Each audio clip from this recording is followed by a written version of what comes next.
Bonjour tout le monde, est-ce qu'on m'entend, s'il vous plaît, si vous pouvez me confirmer? Ok, merci. Alors, on va prendre 1 Samuel au chapitre 13 et on va commencer au verset 7. Alors, je vous mets dans le contexte. Saül est roi d'Israël et en fait, ils sont en guerre avec les Philistins.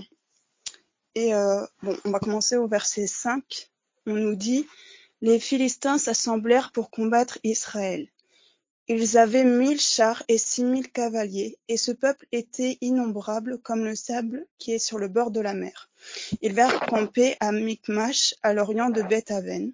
Les hommes d'Israël se virent à l'extrémité, car ils étaient serrés de près, et ils se cachèrent dans les cavernes, dans les buissons, dans les rochers, dans les tours et dans les citernes. Il y eut aussi des Hébreux qui passèrent le Jourdain pour aller au pays de Gad et de Gaalad. Saül était encore à Gilgal, et tout le peuple qui se trouvait auprès de lui tremblait. Il attendit 7 jours selon le terme fixé par Samuel. Mais Samuel n'arrivait pas à Gilgal, et le peuple se dispersait loin de Saül.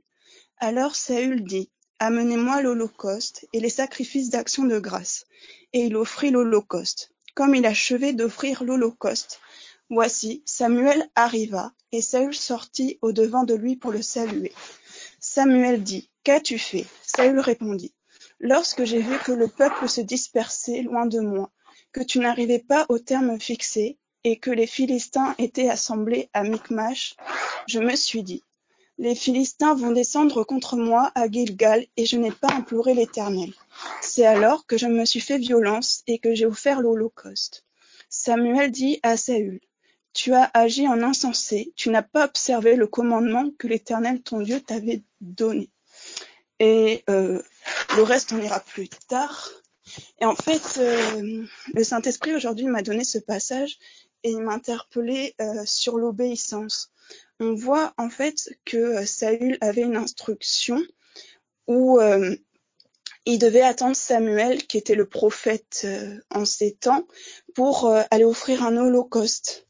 Et en fait, comme il avait peur, comme il était conduit par ses sentiments, où il avait peur parce qu'il voyait les Philistins qui étaient, on dit, plus hauts, innombrables comme le sable qui est sur le bord de la mer, et que tout le peuple tremblait et petit à petit, il se dispersait loin de lui.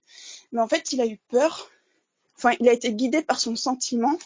Et au verset 12, on dit qu'il s'est fait violence pour offrir l'holocauste. Donc en fait, lui, il pensait bien agir. Sauf qu'en fait, l'instruction, c'était en effet qu'il offre un holocauste à Dieu, mais il devait attendre Samuel. En fait, là où je peux agir, poussé par mes sentiments, penser agir bien. Et en fait, quand j'essaie de faire par moi-même, je suis dans la désobéissance. Et en fait, je voyais par là euh, euh, ma vraie obéissance à Dieu, c'est mon repos dans sa parole. En fait, Saül, il avait rien à faire, juste, en fait, comme le Seigneur avait dit, vous ferez un holocauste, il avait juste à se reposer sur cette parole, à attendre Samuel, et c'est Samuel qui aurait fait lui-même l'holocauste. En fait, lui, il devait juste être dans le repos dans cette parole, et là où a été, du coup, sa désobéissance, c'est qu'en fait, il a eu peur. En fait, au lieu de faire confiance à Dieu, parce que Samuel devait arriver, et bien en fait, il s'est plus basé sur ses propres sentiments et il a fait l'holocauste. Et je voyais vraiment en fait, c'est pas comme nous on pourrait croire obéissance ou désobéissance, parce qu'au fond on se dirait il a fait quand même l'holocauste, c'est pas très grave.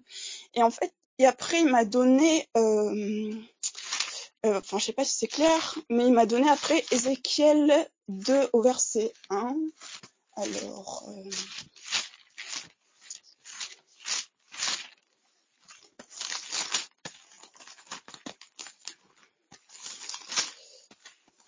Alors, Ézéchiel 2 au verset 1, il me dit: fils de l'homme, tiens-toi sur tes pieds et je te parlerai.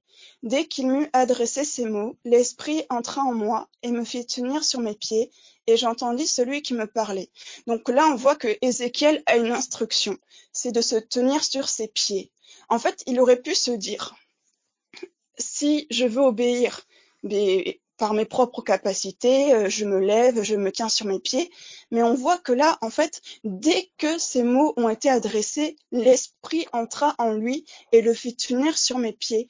En fait, je voyais vraiment que l'obéissance à Dieu, c'est autre chose. Là où je peux avoir une instruction, là où je vais vouloir obéir, en fait, mon obéissance, c'est de me confier dans cette parole, peu importe ce que je peux ressentir, peu importe ce que je peux voir, et compter sur l'Esprit derrière la parole pour que cette instruction trouve son obéissance en moi.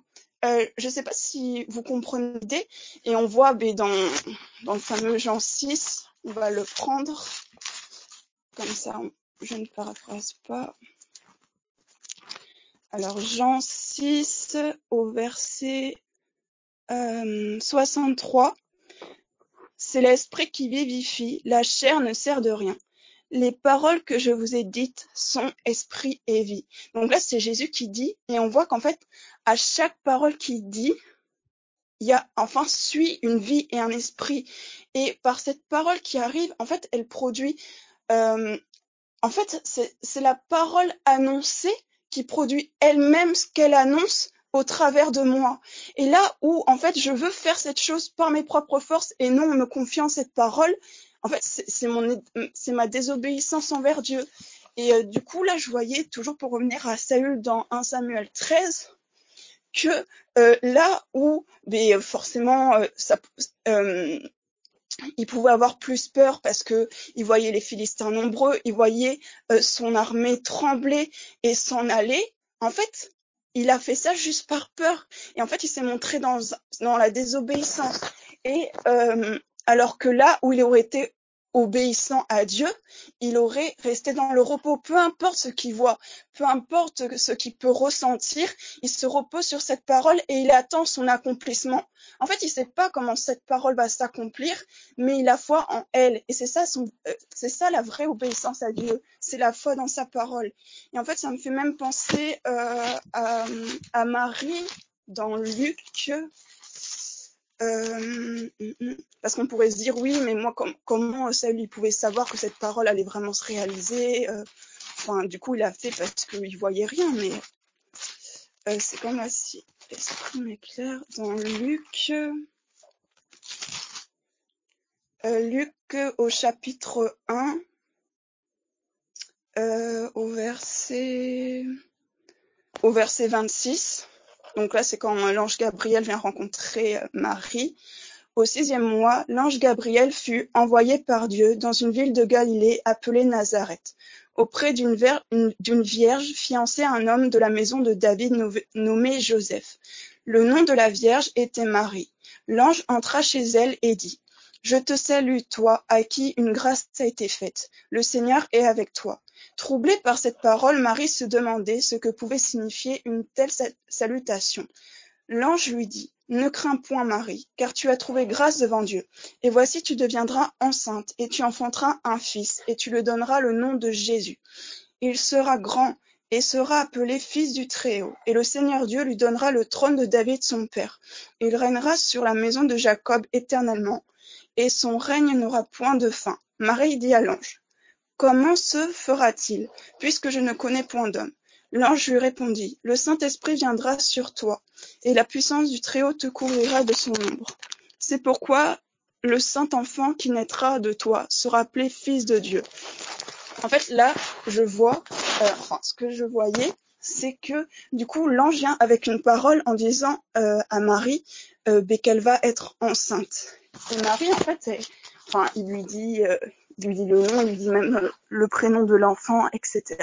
Et Marie, en fait, elle aurait pu se dire: « Attends, cette instruction m'a été adressée à moi.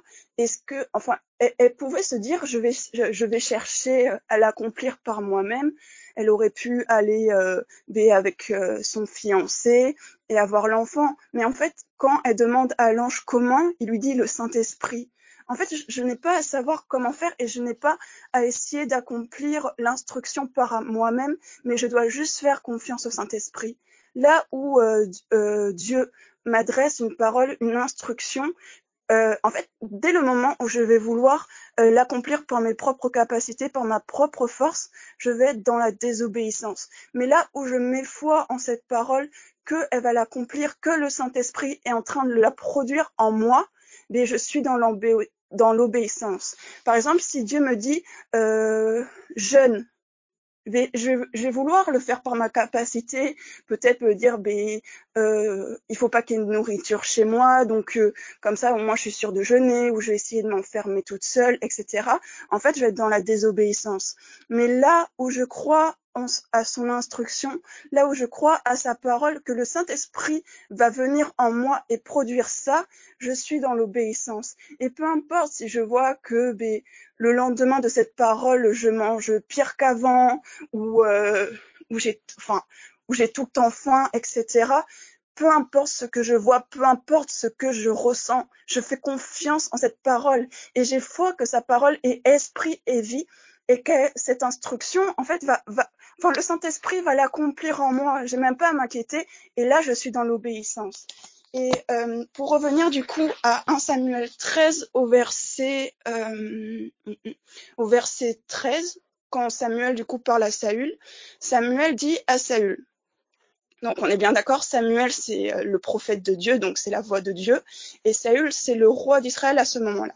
Tu as agi en insensé, tu n'as pas observé le commandement que l'Éternel ton Dieu t'avait donné. L'Éternel aurait affermi pour toujours ton règne sur Israël.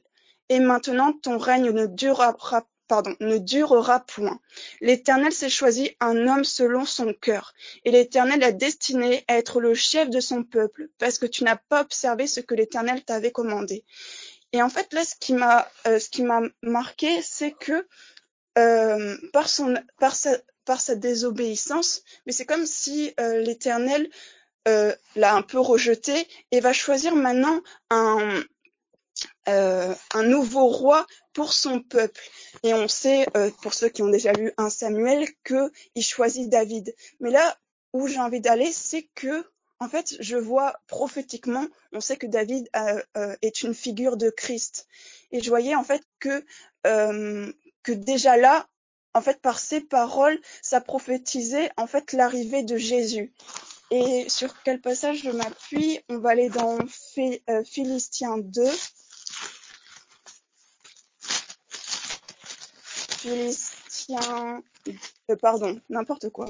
Philippiens 2, désolé, Philippiens au chapitre 2, on va prendre au verset 5.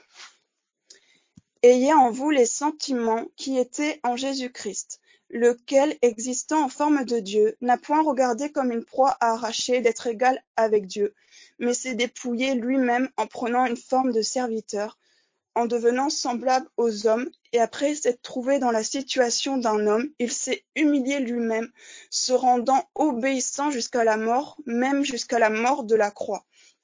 Et ce que je voyais, c'est qu'en fait, Jésus, aujourd'hui, c'est notre roi, c'est notre Seigneur, et il a été choisi, c'est le roi choisi par Dieu, et une de ses caractéristiques que je voyais importante après ça, c'est que il dit il s'est humilié lui-même, se rendant obéissant jusqu'à la mort, même jusqu'à la mort de la croix. On sait qu'en fait c'est par sa résurrection après la mort de la croix que il a commencé, qu'il a vraiment revêtu sa vraie identité de roi. Et en fait que c'est par cette obéissance que en gros qu'il est accédé au trône.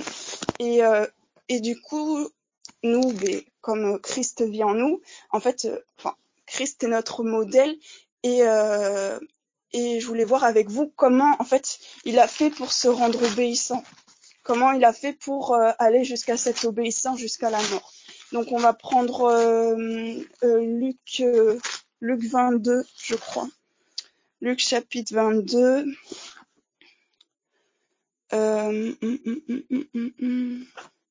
On va prendre au verset 39. Donc là, il est avec ses disciples à Gethsémane. Alors après être sorti, il alla, selon sa coutume, à la montagne des Oliviers. Ses disciples le suivirent.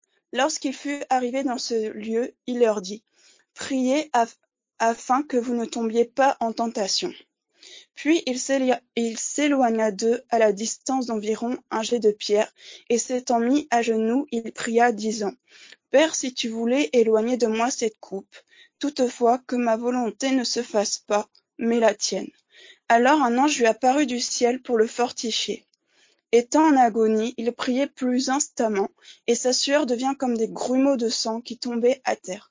Après avoir prié, il se leva et vint vers les disciples qu'il trouva endormis de tristesse, et il leur dit: « Pourquoi dormez-vous? Levez-vous et priez, afin que vous ne tombiez pas en tentation. » Et donc après, on voit qu'il va avec les gardes pour aller à la croix.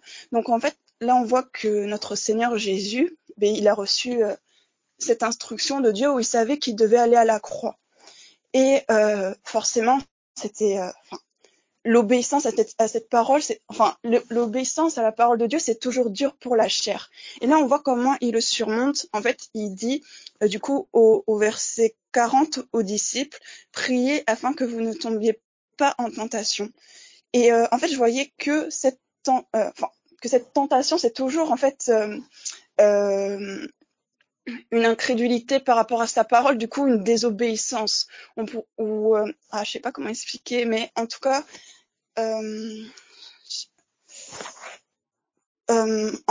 là on voit Jésus qu'il sait que il va bientôt aller à la croix, et on voit que il a un peu du mal. Il dit: « Père, si tu voulais éloigner de moi cette coupe, toutefois que ma volonté ne se fasse pas, mais la tienne. » Il a envie d'obéir, mais c'est comme si comme il savait qu'il allait souffrir, sa chair ne voulait pas, mais il tenait par sa volonté à faire la volonté de son Père, à obéir du coup à cette parole. Et on voit que du coup, par ses prières, un ange lui apparut du ciel pour le fortifier. Et je voyais comme cet ange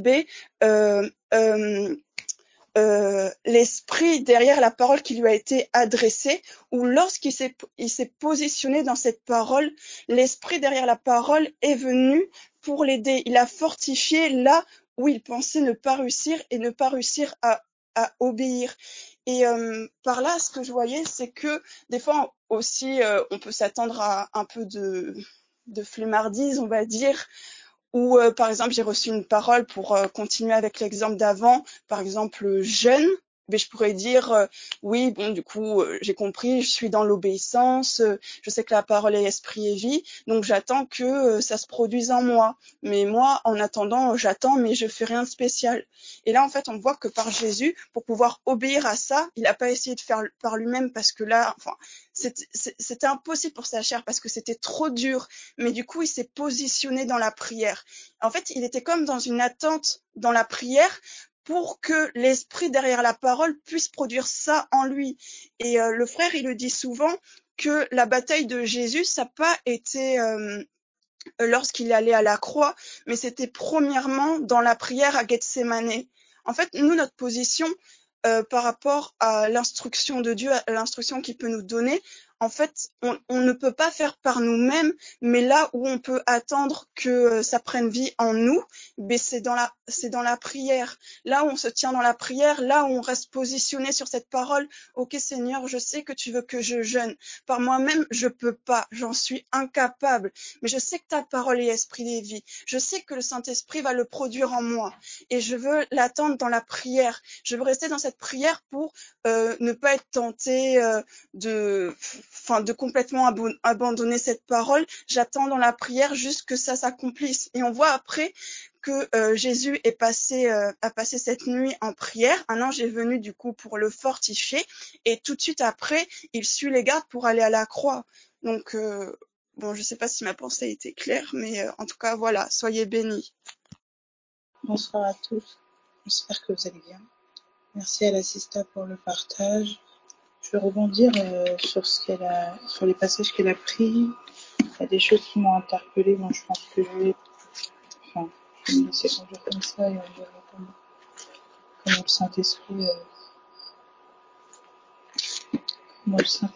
va nous emmener. Donc, elle était dans 1 Samuel, donc on va reprendre 1 Samuel. Il y a un point qui m'a interpellée dans le partage. C'est 1 Samuel, je crois, 13, si je me trompe pas. Le premier passage qu'elle a pris, c'était 1 Samuel 13, je crois. Ok, 1 Samuel 13, verset 5. À partir du verset 5, donc je vais dire, les Philistins s'assemblèrent pour combattre Israël. Ils avaient 1000 chars et 6000 cavaliers. Et ce peuple était innombrable comme le sable qui est dans le bord de la mer. Ils vinrent camper à Michmash, à l'orient de Beth-Aven. Les hommes d'Israël se virent à l'extrémité, car ils étaient serrés de près, et ils se cachèrent dans les cavernes, dans les buissons, dans les rochers, dans les tours et dans les citernes. Et là déjà, je trouvais ça assez interpellant, c'est comment en fait, c'est comment déjà ils se cachent, et l'accent qu'on met en fait sur les Philistins et le nombre des chars, le nombre des cavaliers, etc. Et ça me faisait penser à une parole de David en disant, ceux-ci ont des chars, d'autres ont des cavaliers. Je ne sais pas si vous voyez ce passage-là, si quelqu'un là comprenne. Il dit, ceux-ci ont des chars, je ne sais plus trop comment il le dit, cet esprit. Bon, je vais trouver le passage. C'est David qui le dit, je crois. Ça va être dans les psaumes. Alors, cet esprit.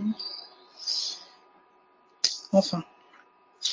Non, je le trouve pas. Si jamais quelqu'un là, il dit David, il dit ceux-ci ont des chars, d'autres ont des cavaliers, etc. Mais moi, je n'ai que toi, quelque chose de ce genre-là. Je sais pas si ça parle à quelqu'un. Enfin, donc du coup, c'est déjà ce qui montait là, c'est qu'en fait, on dit les Philistins s'assemblèrent pour combattre Israël. Ils avaient 1000 chars et 6000 cavaliers. Et le peuple était innombrable comme le sable qui est sur le bord de la mer. Donc on fait un zoom sur le nombre. Alors psaume 20, verset 7.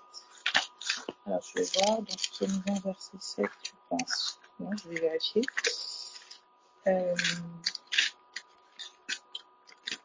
Psaume 20, verset 7. Alors, nous réjouirons de ton salut, nous élevons l'étendard, l'Éternel exaucera Je sais déjà que l'Éternel sauve son rang, il exaucera les cieux pour le secours puissant de sa grâce. Ceci s'appuie. Voilà, c'est ça. Merci. Donc c'est Psaume chapitre 20 au verset 8. Ceux-ci s'appuient sur leurs chars, ceux-là sur leurs chevaux. Nous invoquons le nom de l'Éternel, notre Dieu. Eux, ils plient et ils tombent. Nous nous tenons fermes et restons debout. L'Éternel sauve le roi, qu'il nous exauce quand nous l'invoquons. Donc là, David, en fait, est en train de parler par rapport à ses combats, etc. Et il dit bien qu'il y en a, eux, qui s'appuient, du coup, ses adversaires qui s'appuient sur des chars et d'autres sur des chevaux. Mais eux, ils invoquent le nom de l'Éternel. Donc là où il y en a qui ont des choses physiques par rapport au combat, eux, ils n'ont que le nom de l'Éternel. Et donc, quand on repart dans Samuel, on voit que là, on est en train de nous zoomer sur quelque chose, le nombre du camp adverse des Philistins. On dit que ils étaient innombrables et ils avaient des chars, des cavaliers, etc. Innombrables comme le sable qui est sur le bord de la mer. Ils vinrent camper à Michmash, à l'orient de Beth-Aven. Les hommes d'Israël se virent à l'extrémité, car ils étaient serrés de près, et ils se cachèrent dans les cavernes, dans les buissons, dans les rochers, dans les tours et dans les citernes. Il y eut aussi des Hébreux qui passèrent du Jourdain pour aller au pays de Gad et de Galaad. Saül était encore à Gilgal, et tout le peuple qui se trouvait auprès de lui tremblait. Donc déjà, on voit que de l'autre côté, il y a plein de cavaliers, il y a plein de chars, et on touche maintenant à ce peuple qui avait un Dieu sur qui il comptait dans le combat, et on dit que auprès de Saül, ce peuple-là tremblait. Et ils attendirent 7 jours selon le terme fixé par Samuel, mais Samuel n'arrivait pas à Gilgal et le peuple se dispersait loin de Saül. Donc là, on a la situation où Samuel a dit qu'il arrivait dans 7 jours, mais on arrive au bout de 7 jours, il n'est toujours pas là. Et ce que j'étais en train de voir, en fait, là, je voyais quand la sista est partagée, je voyais vraiment Samuel comme l'image de la parole. Et en fait, Samuel pour Saül, en fait, c'était comme Dieu, parce qu'en réalité, Saül n'avait de contact avec Dieu que par Samuel. Donc c'est comme si en fait je voyais en Samuel l'image de Dieu qui comme tardait de venir, ou la parole qui comme tardait de s'accomplir, en fait d'arriver. Et souvent maintenant quand c'est comme ça, on va remarquer que il y a de ceux qui ne savent pas attendre. Et ce que moi je relevais vraiment au travers de ce passage-là, c'est l'attente. C'est vraiment l'attente. Et on dit ici que ils attendirent 7 jours selon le terme fixé par Samuel, mais Samuel n'arrivait pas à Gilgal et le peuple se dispersait loin de Saül. Il commence à avoir de l'agitation, il y en a qui abandonnent, il y en a qui partent. Et souvent, on le voit même, Dieu par exemple qui dit à Abraham que son peuple sera captif 400 ans. Et quand Moïse arrive, on voit que le peuple ne sort qu'au bout de 430 ans d'Égypte. Et là, on commence à se dire, mais au bout de 400 ans, on commence à se dire, mais qu'est-ce qui se passe? Dieu avait dit ça, etc. Et on voit qu'il y en a même qui baissent les bras. Et quand même Moïse arrive pour dire que du coup, il est là pour les sortir, il y en a qui doutent un peu, mais toi, tu vas nous sortir d'ici, comment, etc., etc. Donc, je voyais vraiment cette réalité où l'accomplissement de la parole n'est pas encore vu. Et il y en a qui commencent à baisser les bras, en fait. Parce que je ne vois pas encore la manifestation de la parole, alors j'abandonne. Je commence à m'en aller, il y en a qui partent, il y en a qui veulent plus du tout écouter, etc. Et ici, on est en train de voir que le peuple commence à se disperser, tout simplement parce que les 7 jours qu'avait fixé Samuel sont arrivés. Ils ont attendu 7 jours, mais ils n'étaient pas capables d'attendre au moins 8, au moins 10. Et il dit que, mais Samuel n'arrivait pas à Gilgal et le peuple se dispersait loin de Saül. Alors Saül dit, emmenez-moi l'holocauste et le sacrifice d'action de grâce. Et il offrit l'holocauste. Et là, en fait, ce que j'étais en train de remarquer, c'est que l'impatience du peuple a poussé Saül, en fait, à donner une offrande. Et c'est comme si je voyais même dans Saül lui-même une impatience. Saül n'a pas su attendre.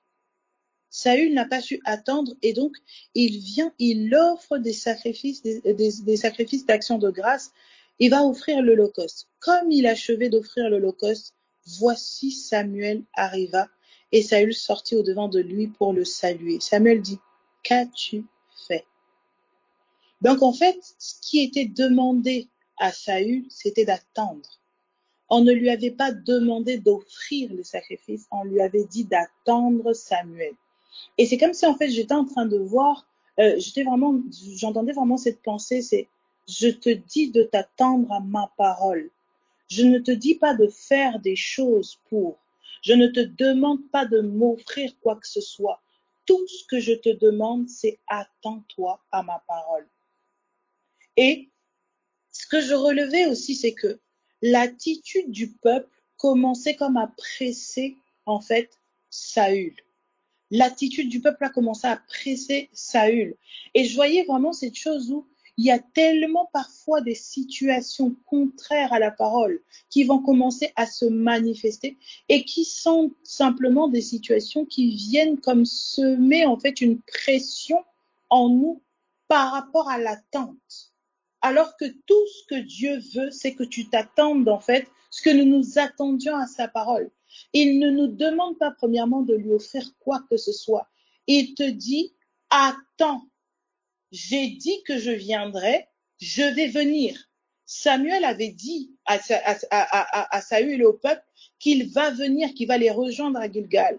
Et au bout des 7 jours, il ne voit pas Samuel arriver. Et quand il ne voit pas Samuel arriver, Saül veut mettre des choses en place pour garder le peuple avec lui. On ne lui avait pas demandé de faire en sorte de garder le peuple.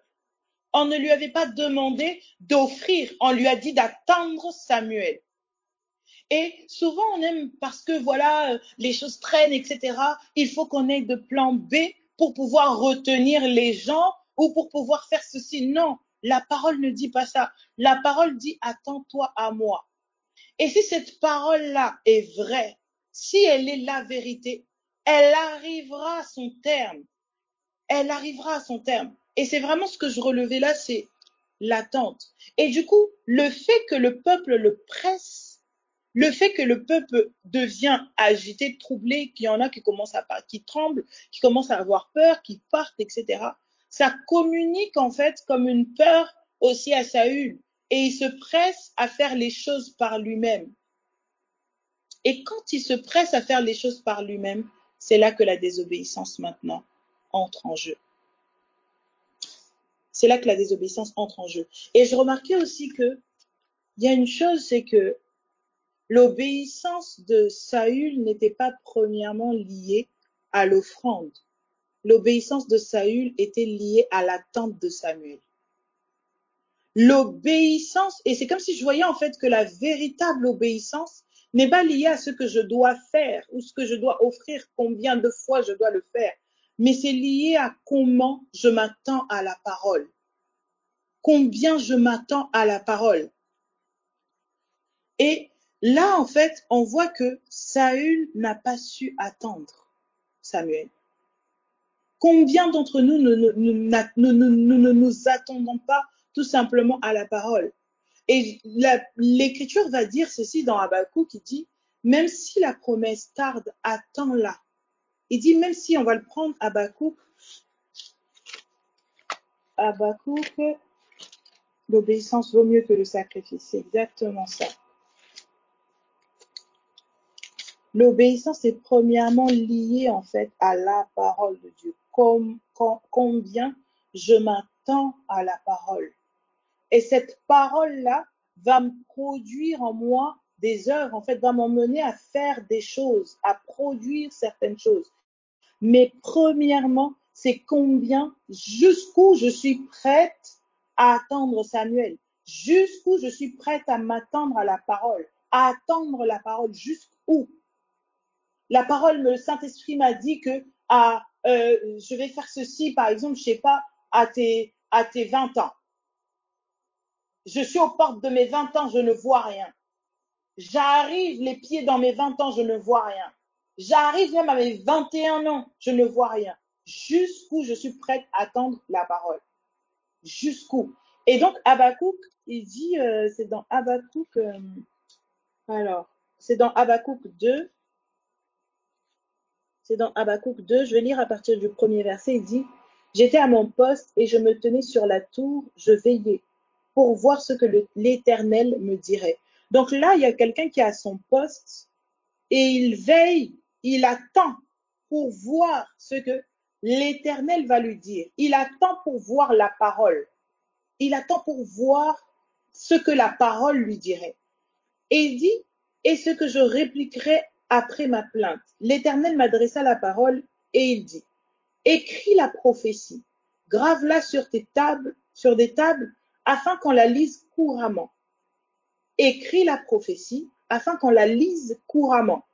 Car c'est une prophétie dont le temps est déjà fixé, elle marche vers son terme.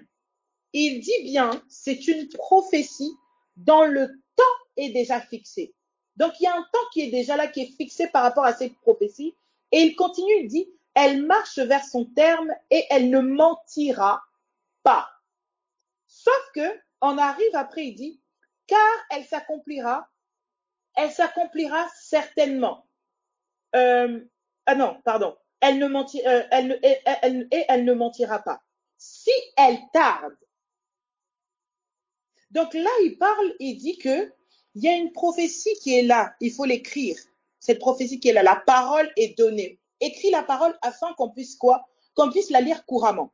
Et il dit que si cette parole inspirée, cette parole inspirée-là, a un temps fixé, il y a un temps fixé pour cette parole-là, et qu'elle va s'accomplir certainement, elle ne mentira pas.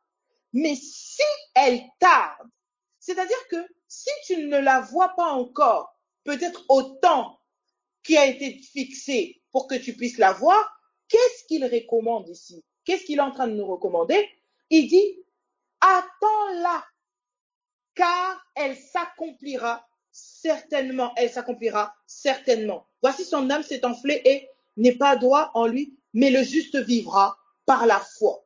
Donc, c'est-à-dire que là, en fait, on est en train de voir pratiquement la même chose qui s'est passée avec Saül. La prophétie a été donnée, la parole a été donnée, et la part de Saül, c'était quoi? C'était d'attendre la parole. Là où Saül, c'était Samuel, il devait attendre Samuel. Ici, dans Habakkuk, on est en train de nous dire, attends-la.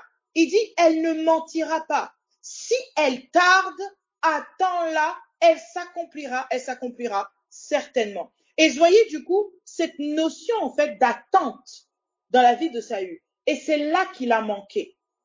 Et c'était ça, sa désobéissance, en fait. C'est qu'il n'a pas su attendre. Il n'a pas su attendre. Et parce qu'il est pressé par le peuple, parce qu'il veut garder le peuple avec lui, qu'est-ce qu'il fait? Il commence à dévancer, en fait, Samuel. Il offre les holocaustes, etc. Donc, on repart dans 1 Samuel chapitre 13.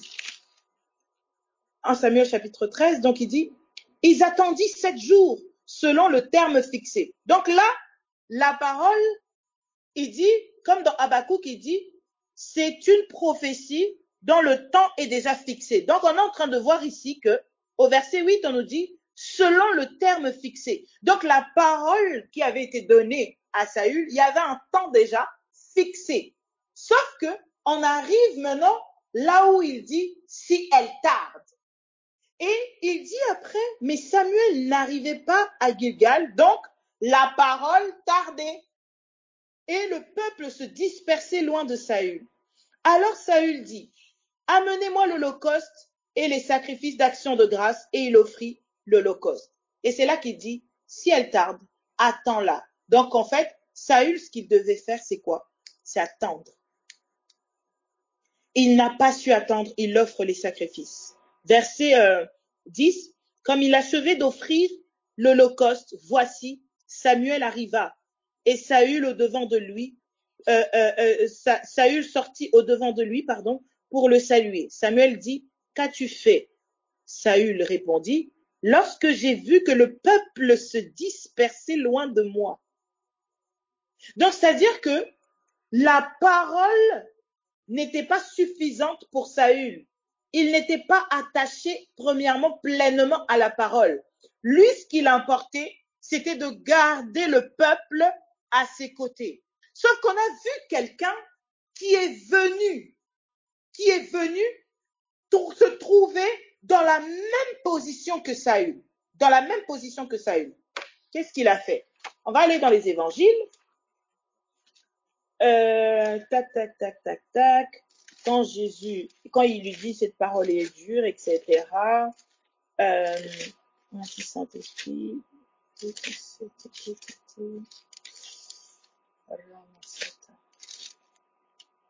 Alors, on va le prendre dans... Alors, attendez.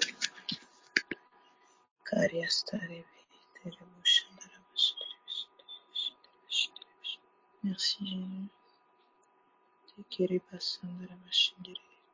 Alors, on va le prendre dans Jean. Merci Saint-Esprit. On va le prendre dans Jean chapitre 18 ou Jean 6. Oui. Alors, attendez. C'est Jean... Ok, on va d'abord prendre Jean 6. Merci Tim. On va prendre d'abord Jean 6. Jean 6 à partir du verset 60. On va prendre Jean 6 à partir du verset 60. Ensuite, on va prendre Jean 18.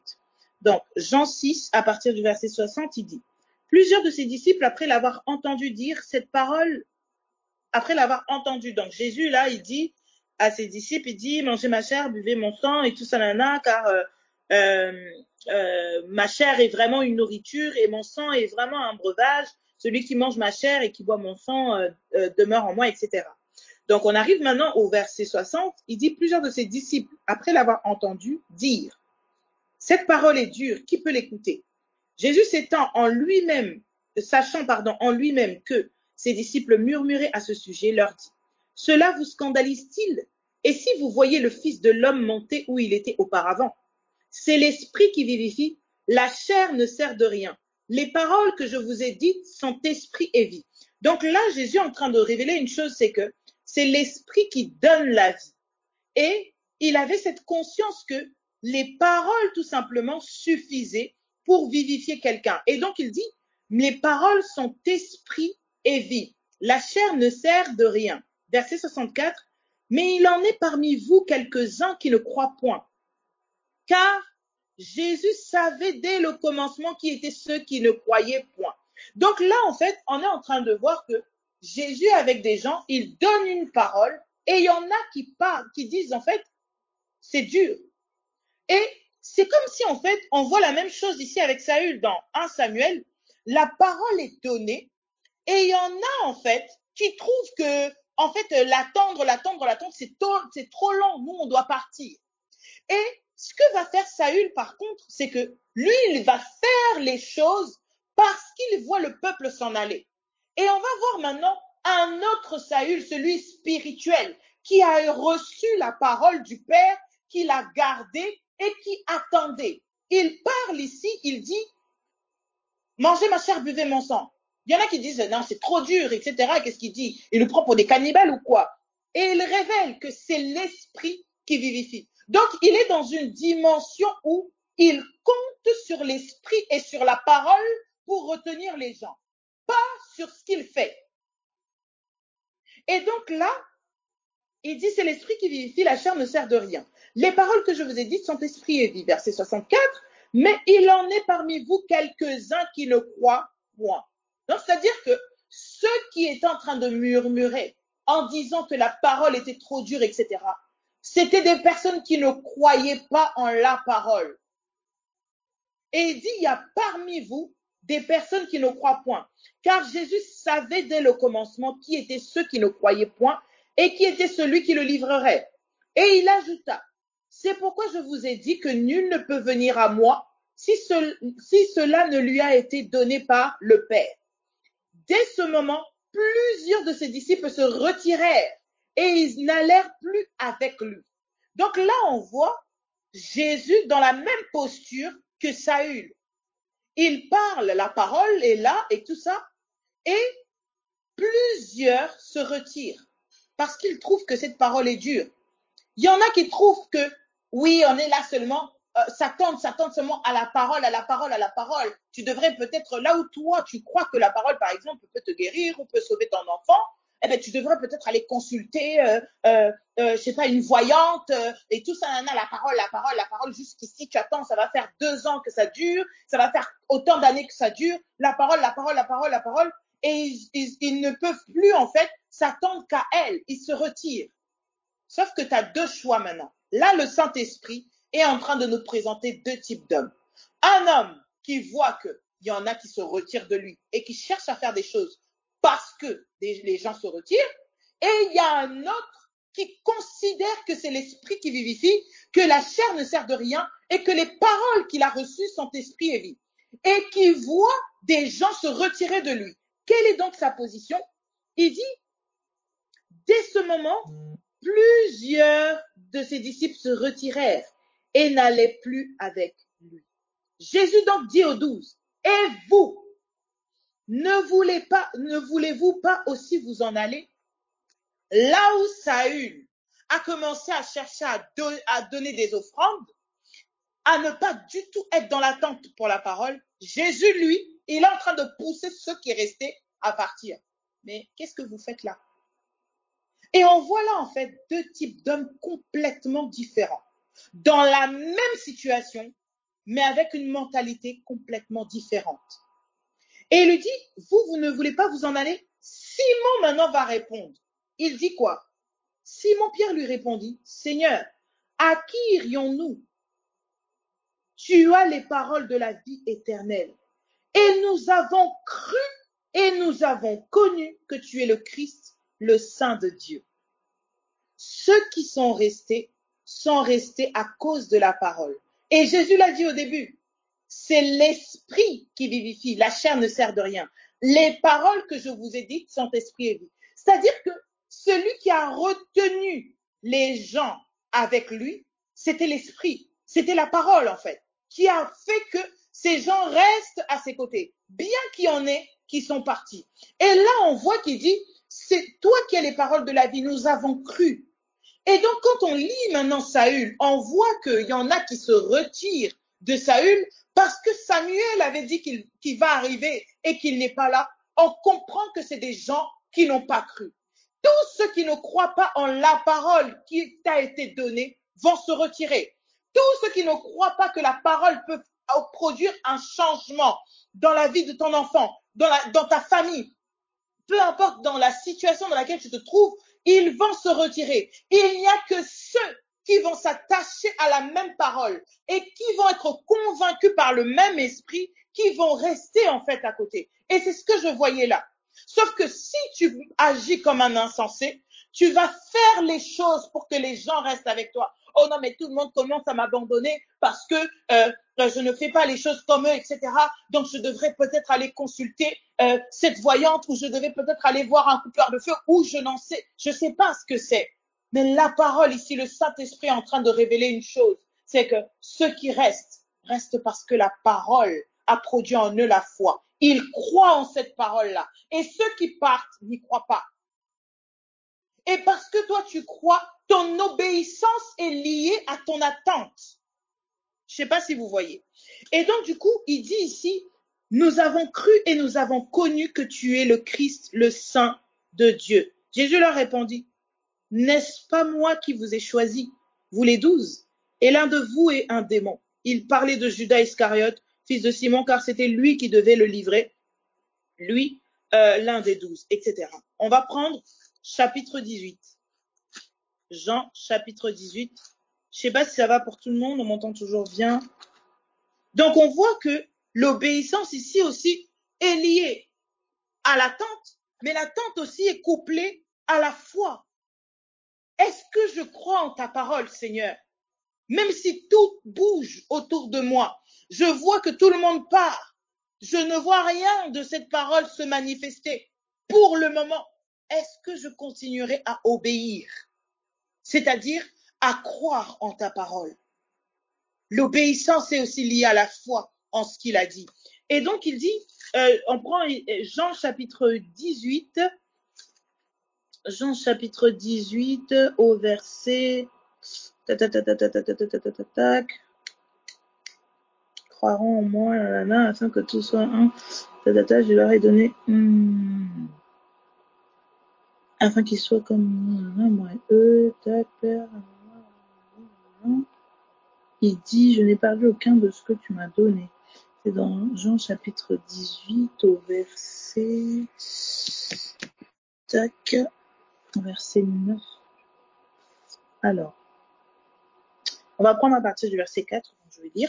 Il dit, Jésus, sachant tout ce qui devait lui arriver, leur dit, qui cherchez-vous?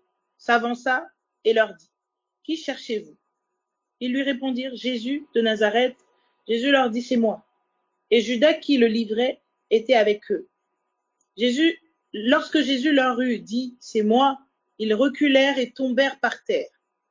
Il leur demanda de nouveau, qui cherchez-vous?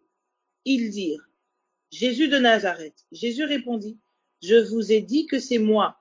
Si donc c'est moi que vous cherchez, si donc c'est moi que vous cherchez, laissez aller ceci. Il dit cela afin que s'accomplisse la parole qu'il avait dite. Je n'ai perdu aucun de ceux que tu m'as donnés. Simon-Pierre, qui avait une épée, la tira frappa le serviteur du souverain, sacrificateur, et lui coupa l'oreille droite. Ses serviteurs s'appelaient Malchus. Jésus dit à Pierre, remets ton épée dans le fourreau. Ne boirai-je pas la coupe que le Père m'a donnée à boire?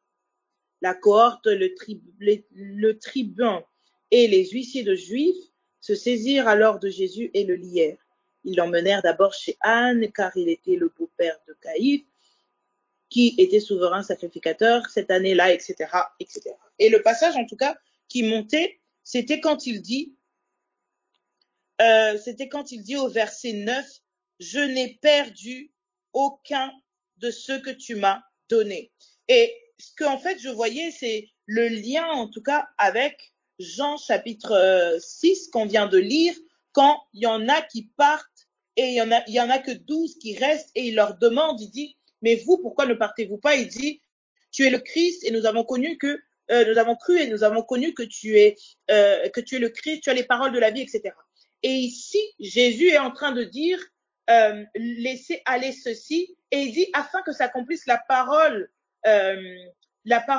qu'il avait dite, je n'ai perdu aucun de ceux que tu m'as donnés. Et je pense qu'on va le trouver peut-être dans Jean 6 aussi, au verset 39, je crois. Alors, on va voir, Jean 6, 39. Alors. Or la volonté de celui qui m'a envoyé, c'est que je ne perde rien de tout ce qu'il m'a donné, mais que je le ressuscite au dernier jour. Donc là, on est en train de voir que il y a des gens qui lui ont été donnés. Et c'est comme ça qu'il va dire à ses disciples, ce n'est pas vous, en fait, n'est-ce pas moi qui vous ai choisi, vous les 12, et l'un d'entre vous est un démon, etc. Donc on voit ici que la parole a retenu ceux qui devaient rester aux côtés de Jésus. Et on voit en Jésus, en fait, cette personne qui est dans la même situation que Saül, mais lui, il choisit de faire confiance à la parole pour que cette parole garde à ses côtés ceux qui doivent rester à ses côtés. Et on voit bien qu'il y en a qui sont partis. Et donc, on repart dans 1 Samuel 13. 1 Samuel 13. Donc, il dit au verset 10, « Comme il achevait d'offrir l'holocauste, voici Samuel arriva et Saül sortit au-devant de lui pour le saluer. » Donc, je vous disais que je voyais vraiment Samuel comme l'image de la parole, Saül, etc., qui devait attendre la parole comme on a lu dans Habakkuk, et Habakkuk qui précise si elle tarde. Donc, c'est comme si là, Samuel tardait et Saül n'a pas pu attendre. Il a commencé à offrir les holocaustes et donc Samuel dit, « Qu'as-tu fait ?» Saül répondit, « Lorsque j'ai vu que le peuple se dispersait loin de moi, que tu n'arrivais pas au terme fixé, hein? Donc même les termes qu'ils utilisent, que tu n'arrivais pas au terme fixé, et que les Philistins étaient assemblés à Michmash, je me suis dit, là où la parole lui a dit, écoute, j'arrive, attends. Il commence à voir les gens partir, il commence à voir que le temps est en train d'avancer, enfin le temps est en train de s'écouler, et il voit que l'ennemi aussi à côté est en train d'attaquer. Il fait quoi? Il dit, je me suis dit, les Philistins vont descendre contre moi à Gilgal, et je n'ai pas imploré l'Éternel. C'est alors que je me suis fait violence et que j'ai offert l'holocauste. Samuel dit à Saül, tu as agi en insensé. Tu as agi en insensé. Donc là où je ne sais pas m'attendre à la parole, ici il dit, tu agis en insensé. Comment la parole t'est adressée? Le Seigneur, il te dit, attends-toi à ma parole. Comment t'en arrives encore à faire ça, à chercher par tes propres moyens? Suis-je incapable d'accomplir ce que je te dis? La parole n'est pas suffisante. La parole n'est pas suffisante. Et ça me fait penser encore à quand Elkana dit à Anne, je ne vaux pas plus que 10 fils pour toi à tes yeux. La parole n'est pas suffisante. La parole ne vaut pas plus que les 10 000 personnes qui partent pour Saül devant toi. La parole n'est pas aussi certaine pour toi que tous ceux qui t'abandonnent sur le terrain de combat.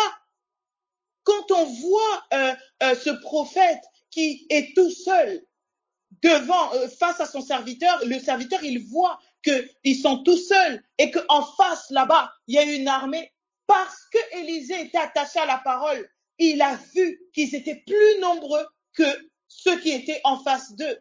La parole met à notre disposition des gens qui nous accompagnent, qui sont même plus nombreux que les ennemis qu'on a en face de nous. Mais la seule chose, c'est de s'attendre à elle.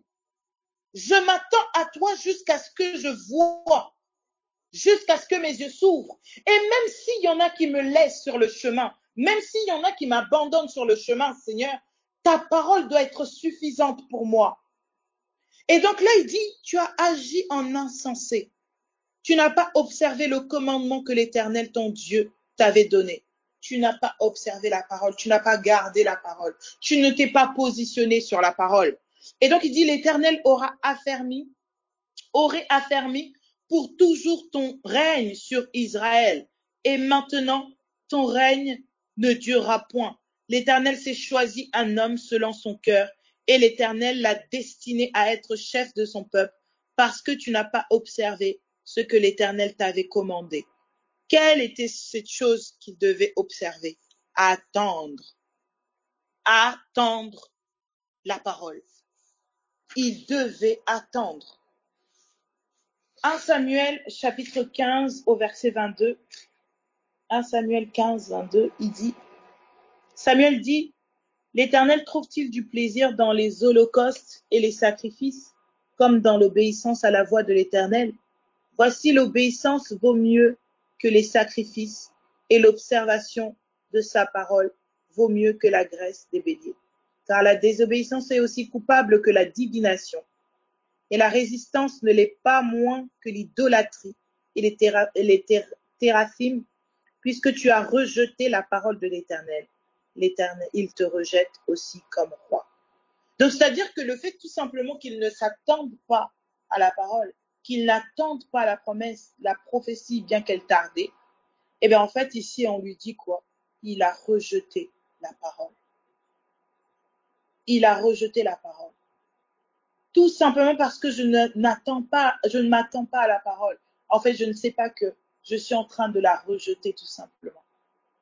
Parce qu'il y a la pression des gens, la pression de la famille, la pression des amis, la pression de l'âge, la pression sociale, la pression de ceci et de cela et de ceci et de cela, des démons rajoutés, des pensées, etc. La pression. Et donc, je décide, ah non, peut-être que je devrais choisir ce plan B là. Alors que là où Dieu m'attend, c'est de m'attendre à sa parole. Rester positionné sur ce qu'il a dit. Seigneur, je ne vois pas encore, mais parce que tu l'as dit, Seigneur, tu vas l'accomplir.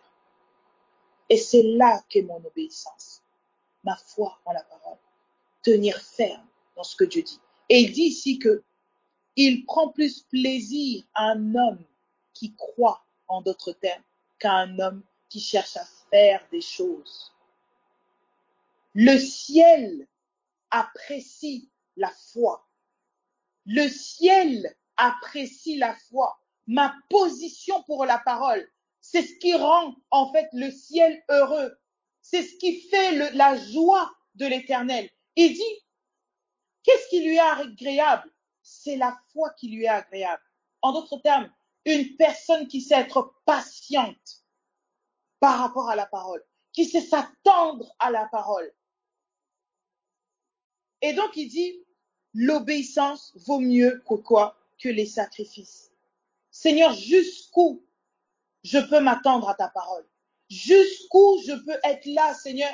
Je vois tout le contraire et je finis peut-être seul, Seigneur, mais je continue à m'attendre à elle.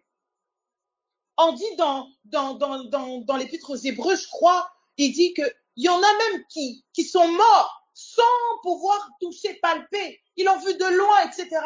Mais ils s'attendaient à ça. Et le ciel rend témoignage, le Saint-Esprit rend témoignage de ces hommes-là. Mais c'est pas parce que c'était des super-hommes, non, c'est leur foi. Et quand on remarque que Jésus, quand il vient, il parle à toutes ces personnes, il soulignait une chose. Je n'ai jamais vu une telle foi. En fait, je n'ai jamais vu quelqu'un qui se positionne comme ça par rapport à la parole.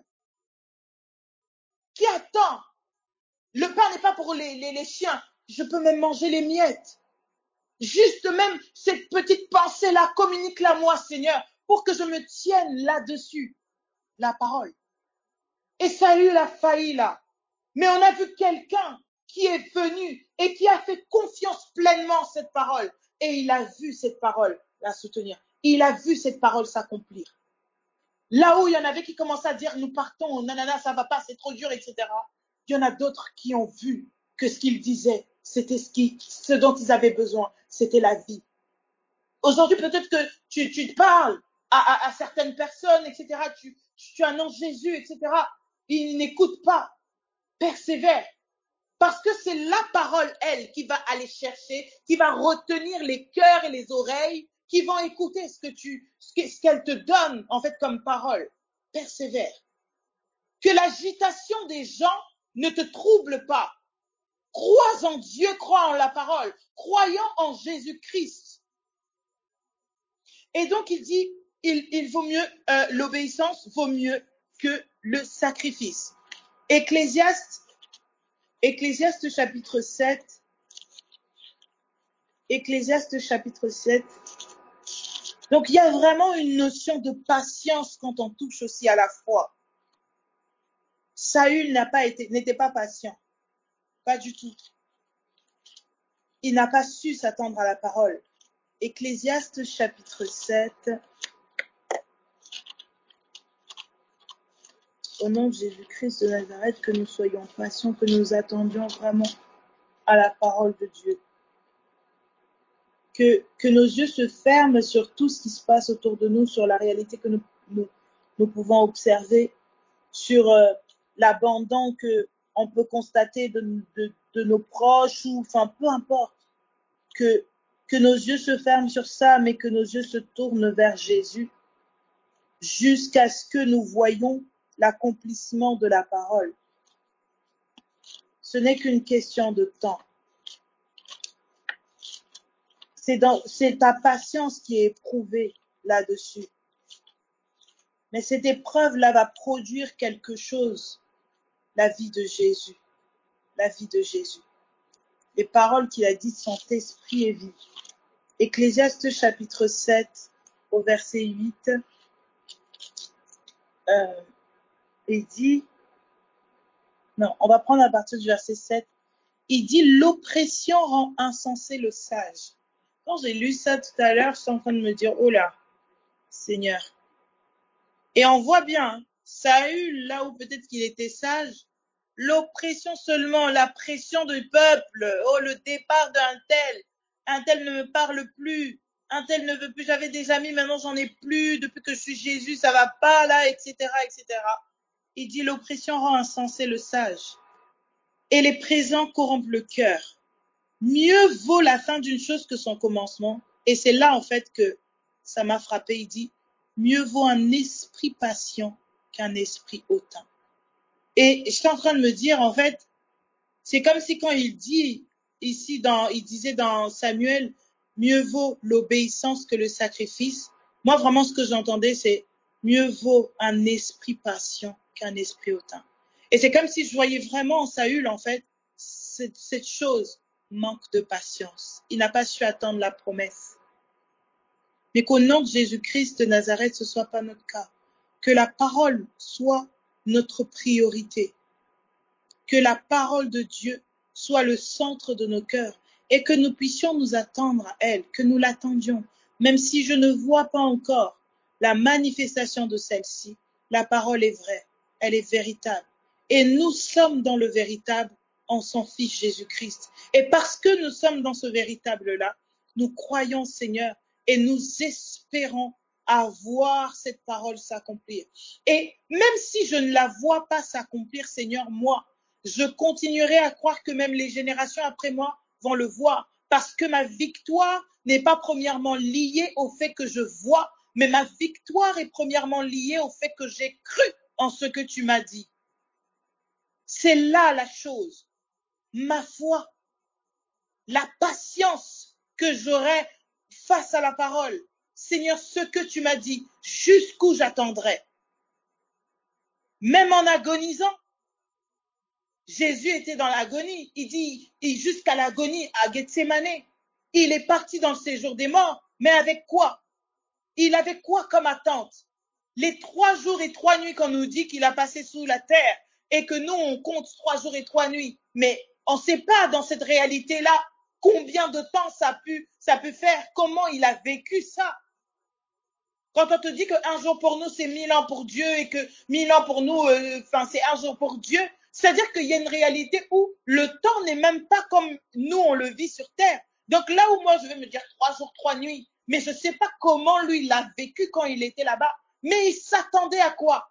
Tu n'abandonneras pas mon âme dans le séjour des morts. Et cette parole a été fidèle. Elle est venue avec la puissance de Dieu sortir Jésus du séjour des morts. Et c'est à ça que nous sommes appelés. Jusqu'où je m'attends à cette parole? Jusqu'où je pourrais attendre la promesse? Jusqu'où? Et c'est vraiment cette chose-là, en fait, que je relevais au travers de ce passage, c'est que l'obéissance n'est pas premièrement liée à ce que je dois faire. C'est lié à comment je crois. Est-ce que je crois en la parole? Est-ce que je peux attendre? Jusqu'où je peux attendre? Et donc vraiment, c'est cette pensée-là, et je nous encourage à vraiment nous attacher à cette parole-là. La parole de Dieu est vraie. S'il dit et si elle tarde, c'est parce qu'il y a des possibilités que tu ne le vois pas forcément à l'instant T, ou que tu ne le vois pas forcément au bout de 2 jours, 1 an. Peut-être que ça sera au bout de 2 ans. Mais une chose qui t'est dite, qui m'est dite, c'est celle-ci. Attends-la. Attends-la. Tout comme Saül devait attendre Samuel, attends la parole. Attends-toi à elle. Sois patiente. Ne te presse pas. Que la vie des autres ne vienne pas mettre une pression dans ton cœur. Que ce que les gens vivent ou accomplissent ne vienne pas te mettre dans des tourments et dans des troubles. Non. Attache-toi à la parole. Recherche premièrement le royaume et toutes ces choses vous seront données par-dessus. La parole de Dieu est digne. Elle est vraiment digne qu'on s'asseye et qu'on se dise, on va l'attendre. Parce que quand elle arrive, sachant que c'est une bénédiction, elle ne se suit d'aucun chagrin. Et béni soit le Seigneur qui nous donne, qui forme en nous ces cœurs qui savent attendre. Des cœurs qui savent s'attendre en fait à lui. Donc en tout cas, voilà la petite pensée que j'avais par rapport à ça. Et je voyais vraiment en fait cette situation-là pour Saül comme aussi être une épreuve en fait, quelque chose qui vient éprouver sa foi en ce que Samuel avait dit. Et il s'est trouvé en fait en réalité à être incrédule. Même si ce qu'il avait fait faisait partie des choses qui devaient être faites, mais la première chose qui lui avait été demandée, c'était d'attendre. Dieu ne t'a pas dit premièrement de prendre tel truc et de le faire, non. Il t'a dit crois en ma parole. Et c'est là qu'il a été trouvé en fait dans la désobéissance. Il n'a pas su attendre. Merci Seigneur parce que tu nous donnes d'attendre ta parole, de nous attendre à toi. Tu formes ce cœur en nous, Seigneur. Même si les choses tardent encore à voir et que ça fait des années que nous trimballons certaines choses, on aimerait bien voir la chose bouger. Même si ça ne bouge pas, Seigneur, que nos cœurs continuent à se focaliser sur toi et que nous puissions demeurer avec fermeté sur cette parole. Elle s'accomplira. Elle s'accomplira. Elle s'accomplira. Soyons en tout cas encouragés et fortifiés dans le Seigneur. Et je vous dis bonne soirée du coup, tout le monde. Ciao.